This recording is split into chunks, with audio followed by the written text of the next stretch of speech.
नाम आकांक्षा। आंखों में सपने। विदेश में नौकरी करने की कोशिश करने के बाद उसे एक विदेशी कंपनी से मेल भी आ जाती है कि आपका जॉब अप्रूवल हो गया है और वो अपने घर वालों को बता करके चली जाती है।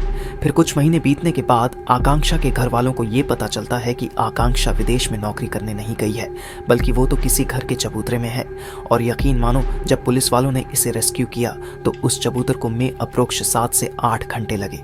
करके देखा गया तो उसके नीचे एक छोटा सा बक्सा था, पुराने जमाने के टाइप का, और उसी बक्से में थी आकांक्षा।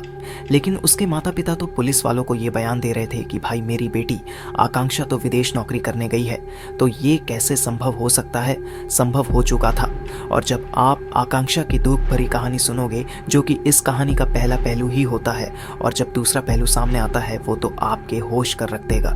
तो फिर आओ मिलकर के शुरू से शुरू करते हैं और जानते हैं देश दुनिया की डार्क रियलिटी।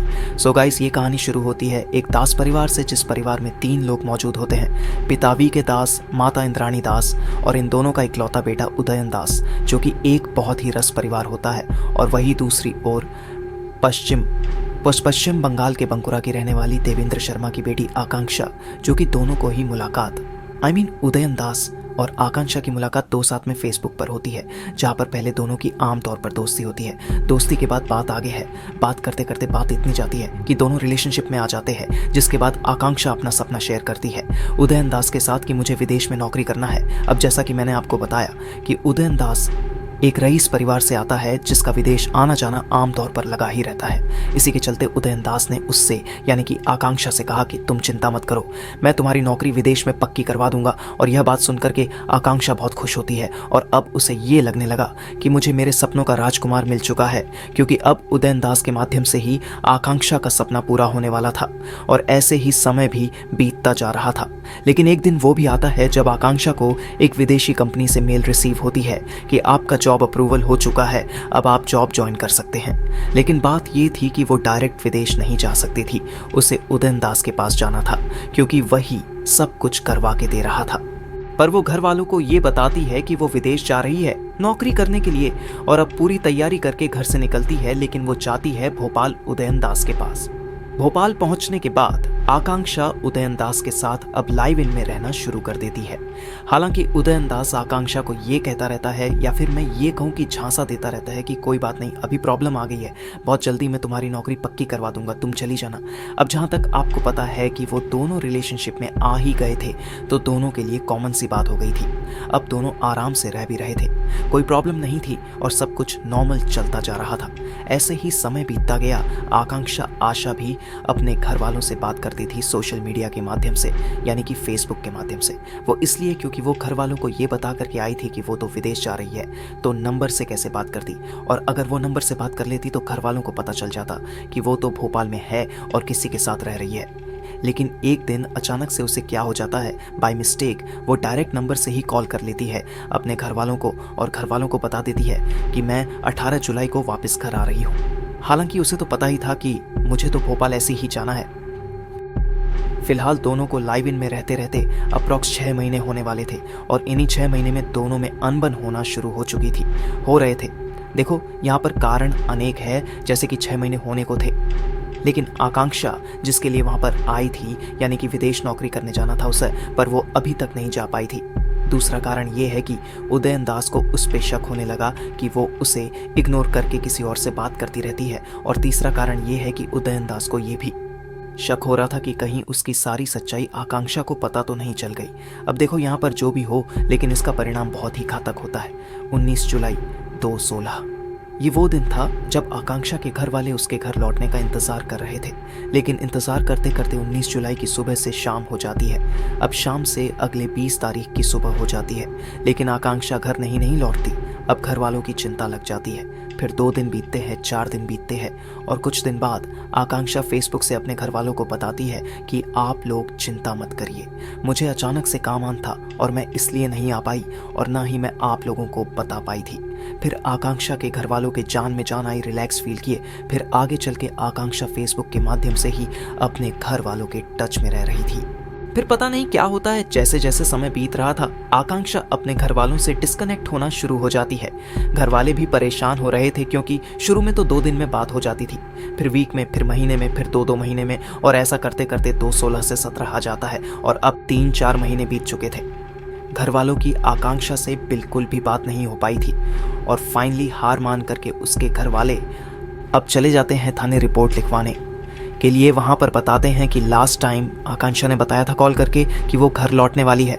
उसने टिकट भी बना ली थी लेकिन अभी तक वो नहीं लौटी, जिसके बाद उसने बता भी दिया था कि वो काम में बिजी है, लेकिन टच में रहने के बाद फिर वो डिस्कनेक्ट हो गई और 4 महीने से बात नहीं हो पा रही है। फिर पुलिस वालों को वो नंबर भी दे देती है लास्ट टाइम जिससे बात हुई थी और उसी नंबर के माध्यम से पुलिस वाले आकांक्षा के बारे में पता लगाने की कोशिश करना शुरू करते हैं कि आखिरकार वो है कहाँ।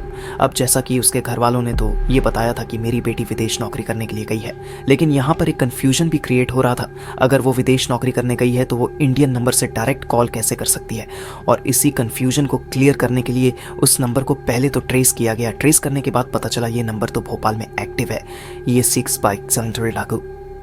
ये खबर सुनकर उसके घर वाले शॉक हो जाते हैं।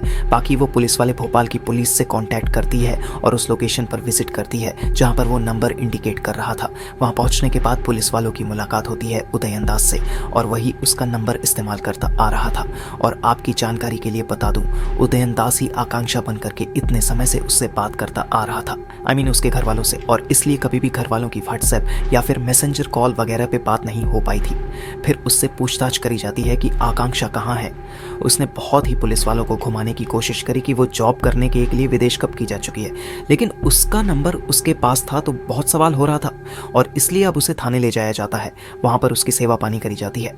लेकिन यहाँ पर गाइस मैं आप सभी का दिल से धन्यवाद करना चाहता हूँ कि आप सभी ने इतने कम टाइम के अंदर मेरे 10 सब्सक्राइबर कंप्लीट करवा दिए हैं। और जो लोग ये कहते हैं कि तुम 7 सालों से कब से काम कर रहे हो, भाई ये तो तुम्हारा 7 महीने चैनल पुराना है और तो और 3 महीने पहले ही वीडियो डाली है। तो उन लोगों को मैं कहना चाहूँगा भाई अलग अलग चैनल पर काम किए थे और फाइनली इस पे जाके मुझे रिजल्ट मिला है, आप लोगों का प्यार मिला है। बाकी रेगुलर अपडेट के लिए आप मुझे इंस्टाग्राम पर भी फॉलो कर सकते हैं। खैर उदयनदास ने पुलिस वालों को बयान देते हुए बताया कि मैंने तो 2-16-15 जुलाई की सुबह को ही आकांक्षा को जान से मार दिया था। पुलिस वाले ये बात सुनकर के सन रह गए। उनको शक तो था ही लेकिन अब कंफर्म हो गया था, जिसके बाद पुलिस वालों ने उससे पूछा कि आखिरकार तुमने ऐसा क्यों किया और अगर तुमने उसे जान से मारा है तो उसे कहाँ फेंका था। जिसके बाद उसने जवाब दिया बहुत ही आराम से कि मैंने उसे जान से मार करके यहाँ वहाँ नहीं फेंका, बल्कि वो तो मेरे घर में ही बहुत ही आराम से हुई है। यानी कि मैंने उसे एक संदूक में बंद करके चबूतरा बना करके वहीं पे उसकी कब्र बना दी है। ये बात सुनकर के पुलिस वाले सन्न रह गए। फिर वो अपने उसे घर लेकर के जाता है उसी रूम में और वो चबूतरा दिखाता है। बोतरा देखने के बाद सभी के तोते जाते हैं क्योंकि एक अलग ही दिमाग लेकर के ये घूम रहा था और ये दिमाग उसे एक हॉलीवुड मूवी से आया था। आई डोंट नो वो मूवी कौन सी थी, नाम भूल रहा हूँ मैं। और उसके बाद फिर पुलिस वाले मजदूर को बुलाते हैं। मजदूर उसे तकरीबन 7 से 8 घंटे लगा देते हैं। इतना हेवी बना दिया था उसे और जब करके देखा जाता है तो उससे निकलता है संदूक में निकलती है आकांक्षा। और ये पुराने ज़माने का संदूक था जो कि आज के टाइम पे हरे हरे देखने को मिलता है, जो कि बेसिकली टीन या फिर लोहे के चादरे का बना होता है और इस बंदे ने उसी का इस्तेमाल किया था। खैर आगे पुलिस वालों ने उससे पूछा कि आखिरकार तुम्हारा इसने क्या था, तुमने इस घटना को क्यों अंजाम दिया। फिर आगे उसने जो बताया सच में बहुत ही भयानक था और जैसा कि मैंने आपको पहले ही बता दिया था कि आगे चल कर के दोनों में बहस होती है, होने शुरू हो जाते हैं, जिसके कई रीज़न है और उन्हीं में से एक कॉमन रीज़न मेरे को देखने को मिला न्यूज़ में और न्यूज़ आर्टिकल में, जहां पर उदयनदास को शक होता है आकांक्षा के ऊपर। उसे ऐसा लग रहा था कि वो उसे इग्नोर कर रही है और किसी और ऐसी बात करती है और इन्हीं ऐसी तंग आकर के भोपाल ऐसी जाने के लिए 18 जुलाई की टिकट बनवाई आकांक्षा ने और 14 जुलाई को बहुत ज़्यादा दोनों में अनबन हुई थी, जिसके चलते बिना कुछ देखे डायरेक्ट ही आकांक्षा ने नंबर ऐसी कॉल कर दिया अपने घर वालों को और बताया कि मैं अब घर वापसी कर रही हूँ, 19 जुलाई को घर पहुँच जाऊँगी। और वही दूसरी ओर उदयनदास पूरी रात ये सोचकर प्लानिंग कर रहा था कि अब कैसे भी करके मैं इसको ठिकाने लगा दूंगा और 15 जुलाई की सुबह होने वाली ही होती है कि सो रही आकांक्षा के पास उद्यान दस जाता है, उसका तकिया से मुंह दबाता है और उसका गला घोट करके जान ले लेता है। और उसी के घर में पहले से मौजूद होता है वो छोटा सा संदूक, पुराने ज़माने वाला, उसे निकालता है। अब जैसे तैसे करके आकांक्षा को मार के फिट कर देता है और बंद करने के बाद दिन का इंतज़ार करता है। दिन के बाद वो चला जाता है मार्केट सीमेंट, बालू वगैरह वगैरह लेकर, जिससे कि मिक्सचर तैयार होता है। सारी सामग्री लाने के बाद घर आकर के पहले मिक्सचर तैयार करता है। मिक्सचर तैयार करने के बाद उस बक्से को, यानी कि उस संदूक को खोल करके उसमें भी मिक्सचर डाला जाता है, जैसा कि सेम झुंकू फ्रूटा के केस में हुआ था। फिर पूरे सोच समझ करके वो एक जगह पे चबूतरा बनाता है, लेकिन उस चबूतरे के अंदर ही उस बक्से को दफन करता है और उसमें होती है आकांक्षा। अब ऐसा नहीं है कि चबूतरा बनवाने के बाद उदयनदास घर करके भाग गया हो, वो तो उसी घर में रहा, बल्कि उसी रूम में रहा। इनफैक्ट उस चबूतरे पर उसका उठना बैठना, उस पर बैठ के खाना पीना सोना भी चलता रहा। लेकिन अभी इस कहानी का दूसरा पहलू आना बाकी था, जो कि सच में इससे भी ज़्यादा हैरानीजनक होता है। दरअसल ये कोई सरफिरा आशिक नहीं था, हम इसे कुछ ऐसा भी कह सकते हैं कि जैसे रहीजादी की एक हुई औलाद था ये, और वही आकांक्षा इकलौती नहीं थी जो कि इसका शिकार हुई थी, बल्कि इससे पहले 11 थी जो कि इसके प्रेम जाल में फंस चुकी थी। उनमें से 2 अभी भी लापता थी। कुछ कहा नहीं जा सकता था कि वो कहाँ है, वो जिंदा भी है या नहीं, पर पुलिस वालों का उसके बारे में पता लगाना बहुत ही ज़रूरी था। और इसीलिए पुलिस वाले अब आगे की करने से पहले उदयनदास के माता पिता से कांटेक्ट करना ज़रूरी समझती है, क्योंकि उससे कुछ पूछताछ करके आगे की बात जाननी थी। लेकिन यहाँ पर एक और खुलासा हो जाता है कि उदयनदास बताता है कि उसके पिता की मौत तो कुछ साल पहले ही एक बीमारी की वजह से हो गई थी और उसकी माँ विदेश में रह रही है।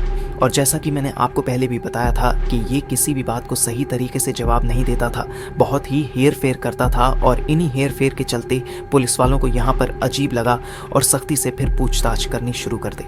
सख्ती से पूछताछ करने पर ही यहाँ पर कहानी का दूसरा पहलू सामने आता है।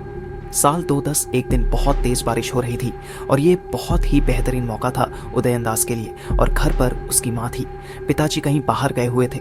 उसने सोचा कि बारिश बहुत हो रही है, भी कहीं दूर तक जाएगी नहीं, यही रोला तो हेक्सी टाओ उछेरी। इसीलिए उसने अचानक से अपनी माँ पर ही हमला कर दिया और उसकी जान ले ली। उसे घर पर ही पहले कहीं ठिकाने लगाया और अब अपने पिता के आने का इंतज़ार करने लगा। और अब कुछ देर बाद उसके पिताश्री भी घर पे आ जाते हैं। घर पे आने के बाद वो कहता है कि आप आराम से बैठो, मैं आपके लिए चाय बना करके लेके आता हूँ। और जब वो चाय बनाने जाता है तो उसी चाय में वह बेहोशी की गोलियाँ मिला देता है। अब चाय पीने के बाद उसके पिता बेहोश हो जाते हैं और बेहोशी की हालत में ही वह भी उसे ख़त्म कर देता है।